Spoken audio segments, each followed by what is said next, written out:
Nikatoa angalizo nikasema, kibali cha kuzaliwa huwa kinafifia au kupotea baada ya huyo mtu kukua na kujitambua, yaani kujua mema na mabaya.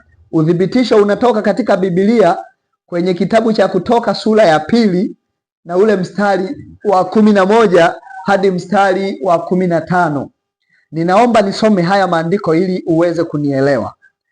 Kitabu cha Kutoka sura ya 2 mstari wa 11. Neno la Mungu linasema, hata siku zile Musa alipokuwa mtu mzima, akatoka kuwaendea ndugu zake, akatazama mizigo yao, akamwona Misri anampiga Mwebrania mmojawapo wa ndugu zake.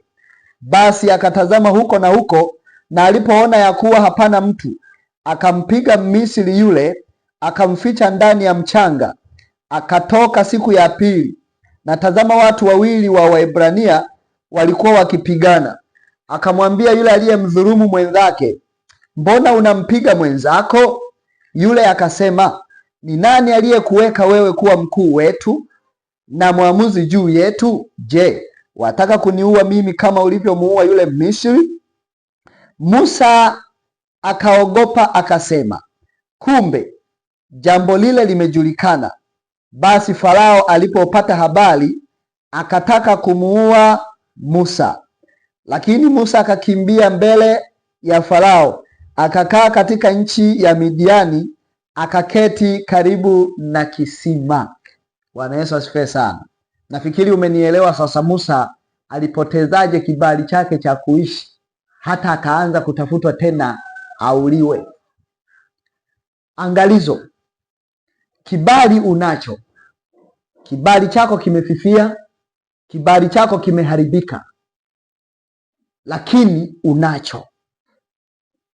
Ulikiharibu wapi? Siku tu ulipoanza kutambua mema na mabaya.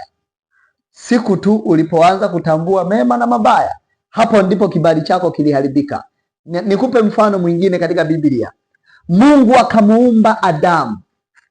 Mungu alipomuumba Adamu, akamuweka katika bustani ya Eden yenye kila kitu.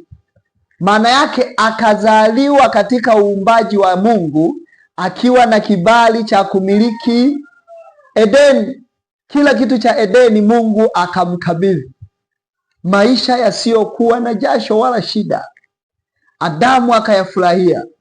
Mungu akaona si vema huyu mtu awe peke yake, akamfanyia usaidizi, yaani mwanamke. Kwa nini Mungu aliona si vema Adamu kukaa peke yake? Baada ya kumuumba mwanaume, kibali cha mwanaume kinahitaji kuishi na mwanamke. Bwana Yesu asifiwe sana. Kile kibali kilichokuwa juu ya Adamu kikamshawishi Mungu kumpa mfariji.